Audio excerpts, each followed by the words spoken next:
LinkedInல வந்து உங்களோட ப்ரொஃபைலை வந்து நீங்கள் ஆப்டிமைஸ் பண்ணணும்னு நினச்சிங்கன்னா இந்த 3 டிப்ஸை மட்டும் நீங்கள் கரெக்டாக அப்ளை பண்ணிட்டீங்கன்னா உங்களோட ப்ரொஃபைல் வந்து ப்ரொஃபஷனல் ப்ரொஃபைல் மாதிரி மாறிடும்.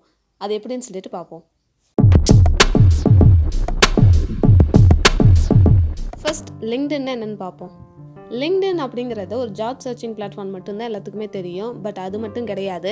இந்த LinkedInல பார்த்தீங்கன்னா நிறைய கம்பெனிஸோட CEO, ஸ்டார்ட் அப் கம்பெனிஸோட ஃபவுண்டர், அதே மாதிரி நிறைய ஆண்டர்ப்ரனர்ஸ், டாப் ப்ரொஃபஷனல்ஸ் எல்லாருமே வந்து ஆக்டிவாக இருக்கக்கூடிய ஒரே பிளாட்ஃபார்ம்னு பார்த்தீங்கன்னா அது வந்து LinkedIn தான். இந்த LinkedInல வந்து உங்களோட ப்ரொஃபைல் ஆப்டிமைஸ் பண்ணி வச்சுருந்தீங்கன்னா உங்களோட கரியருக்கு ரொம்பவே ஹெல்ப்ஃபுல்லாக இருக்கும். இந்த பிளாட்ஃபார்ம் ஸ்டூடெண்ட்ஸ்க்கு எப்படி ஹெல்ப்ஃபுல்லாக இருக்குன்னா உங்களோட மேஜர் என்னவோ அந்த மேஜரில் இருக்கிற டாப் ப்ரொஃபஷனல்ஸோட நீங்கள் இப்போவே கனெக்ஷன்ஸ் வச்சுருந்தீங்க அப்படின்னா உங்களுக்கு வந்து ஃப்யூச்சரில் ஜாப் சர்ச் பண்ணும்போது ரொம்பவே ஹெல்ப்ஃபுல்லாக இருக்கும். HR அதே மாதிரி டாப் ப்ரொஃபஷனல்ஸ் இவங்கக்குள்ள நீங்கள் இப்போலேருந்தே நீங்கள் கனெக்ஷன்ஸ் வச்சுக்கணும்னா அதுக்கு வந்து நீங்கள் உங்களோட ப்ரொஃபைலை நல்லா ஆப்டிமைஸ் பண்ணியிருந்தால் தான் அவங்க உங்களோட கனெக்ஷனை வந்து அக்செப்ட் பண்ணிக்குவாங்க. அது எப்படின்னு பார்ப்போம். First professional photo. Professional photo அப்படிங்கிறது நீங்கள் வந்து கோட் சூட்லாம் போட்டுட்டு எடுத்தால் தான் வந்து ப்ரொஃபஷனல் ஃபோட்டோ அப்படின்னு கிடையாது. செல்ஃபி ஃபோட்டோ வந்து நீங்கள் அவாய்ட் பண்ணிவிட்டு ஜஸ்ட் ஒரு நார்மல் ஃபோட்டோ வேறு ஒருத்தர்கிட்ட உங்களோட ஃபோனை கொடுத்து நீங்கள் நார்மலாக ஒரு ஃபோட்டோ எடுத்து வச்சிங்கனாவே அதுவே உங்களுக்கு ப்ரொஃபஷனலாக வந்து நல்லாவே காமிக்கும். அதனால் நீங்கள் அந்த மாதிரி ஃபோட்டோஸ் வந்து நீங்கள் அப்லோட் பண்ணி வச்சுக்கலாம். நெக்ஸ்ட் பார்த்தீங்க அப்படின்னா உங்களோட ஃபுல் பாடி தெரியணும்னு அவசியம் கிடையாது. ஜஸ்ட் ஆஃப் ஷோல்டர் வரைக்கும் தெரிஞ்சால் மட்டும் போதும். அந்த ஆஃப் ஷோல்டர் தெரிகிற ஃபோட்டோலையும் உங்களோட ஃபேஸ் வந்து நல்லா கிளியராக தெரிகிற மாதிரி பார்த்துக்கோங்க. Next headline. ஃபர்ஸ்ட் டைம் எந்த ஒரு பர்சனும் உங்களோட ப்ரொஃபைலை பார்க்கும்போது ஹெட்லைன் தான் நோட்டீஸ் பண்ணுவாங்க. அதனால் அந்த ஹெட்லைன் வந்து நல்லா ஐ கேச்சிங்காக வந்து வச்சுக்கோங்க.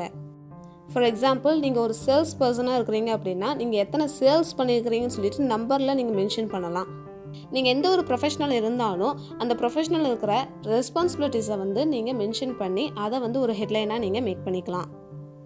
ஹெட்லைனில் ஸ்டூடெண்ட்ஸ் என்ன பண்ணலான்னு பார்த்தீங்கன்னா ஜஸ்ட் இந்த காலேஜ்லேருந்து இந்த ஸ்டூடெண்ட் அப்படின்னு மட்டும் மென்ஷன் பண்ணாமல் நீங்கள் ஏதாவது எக்ஸ்ட்ரா கரிக்குலர் ஆக்டிவிட்டீஸில் நீங்கள் இன்வால்வாக இருந்தாலும் அதை கூட நீங்கள் மென்ஷன் பண்ணலாம். இதுக்கு பெட்டர் ஆப்ஷன்ஸ்னு பார்த்தீங்கன்னா காலேஜ் படிக்கும் போதே நீங்கள் இன்டர்ன்ஷிப் பண்ணுறதா வந்து இதுக்கு கரெக்டாக இருக்கும். அதை வந்து நீங்கள் உங்களோட ஹெட்லைனுக்கு யூஸ் பண்ணிக்கலாம். அது வந்து ரொம்ப ப்ரொஃபஷ்னலாக இருக்கும். உங்களுக்கு இன்டர்ன்ஷிப் பற்றிலாம் தெரியணும், அதுக்கு எப்படி அப்ளை பண்ணணும்னு தெரியும்னு நினச்சிங்கன்னா அதை பற்றி நான் ஏற்கனவே ஒரு வீடியோ போட்டிருக்கேன். அதுக்கான லிங்க் வந்து நான் காட்சியில் கொடுக்குறேன், செக் பண்ணி பாருங்கள். நெக்ஸ்ட் அபவுட் பேஜில் பார்த்தீங்கன்னா ஒர்க் ரெஸ்பான்சிபிலிட்டிஸ் நீங்கள் ஏதாவது அச்சீவ் பண்ணியிருந்தீங்க அப்படின்னா அதை நீங்கள் வந்து பவர் பாயிண்ட்ஸாக நீங்கள் வந்து மென்ஷன் பண்ணலாம். அதே சமயம் வந்து உங்களுக்கு ஏதாவது எக்ஸ்பீரியன்ஸ் இருந்துச்சுன்னா அந்த எக்ஸ்பீரியன்ஸை வந்து நீங்கள் பவர் பாயிண்ட்டாக வந்து மென்ஷன் பண்ணுங்கள்.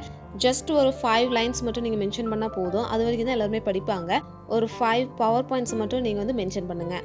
ஸ்டூடெண்ட்ஸ் என்ன பண்ணலான்னா ஏற்கனவே நான் சொன்ன மாதிரி வாலண்டியர், இன்டர்ன்ஷிப், எக்ஸ்ட்ரா கரிக்குலர் ஆக்டிவிட்டீஸ்லாம் எதெல்லாம் பண்ணியிருக்கிறாங்களோ அதெல்லாம் வந்து நீங்கள் மென்ஷன் பண்ணலாம். இது எதுவுமே நான் பண்ண ஸ்டார்ட் பண்ணேன், இனிமேல் தான் பண்ண ஸ்டார்ட் பண்ணணும்னு நினச்சிங்கன்னா நீங்கள் என்ன பண்ணலாம் அப்படின்னா உங்கள் மேஜர் ரிலேட்டடாக வந்து நீங்கள் ஷார்ட் அண்ட் ஸ்வீட்டாக வந்து நீங்கள் மென்ஷன் பண்ணலாம். அதே மாதிரி உங்களோட ஃபியூச்சர் கோல்ஸ்லாம் என்னென்ன இருக்குதுன்னு சொல்லிட்டு அதை வந்து நீங்கள் ஒரு ஷார்ட்டாக நீங்கள் மென்ஷன் பண்ணலாம். அது வந்து உங்களுக்கு ரொம்பவே ஹெல்ப்ஃபுல்லாக இருக்கும். உங்களோட ப்ரொஃபைலையும் நல்லா ப்ரொஃபஷ்னலாக காமிக்கும். இந்த 3 டிப்ஸை நீங்கள் இம்ப்ளிமெண்ட் பண்ணுறது மூலயமா நீங்கள் யாருக்காவது கனெக்ஷன் சென்ட் பண்ணாலும் அவங்கள அக்செப்ட் பண்ணிக்குவாங்க. அதே சமயம் உங்களுக்கும் நிறைய கனெக்ஷன்ஸ் வரும். அதனால் உங்களோட நெட்வொர்க்கும் வந்து அதிகமாகும். இந்த மாதிரி LinkedIn வீடியோஸ்லாம் உங்களுக்கு வேணும்னா இந்த வீடியோக்கு ஒரு லைக் பண்ணிவிட்டு கீழே கமெண்ட் பண்ணுங்கள். நான் ஃபியூச்சரில் இதே மாதிரி LinkedIn வீடியோஸ்லாம் வந்து போடுறேன். அந்த வீடியோவை நீங்கள் மிஸ் பண்ணக்கூடாதுன்னா நம்ம துர்கா டெக் தமிழ் சேனலை சப்ஸ்கிரைப் பண்ணிக்கோங்க. தேங்க்ஸ் ஃபார் வாட்சிங் திஸ் வீடியோ. By guys.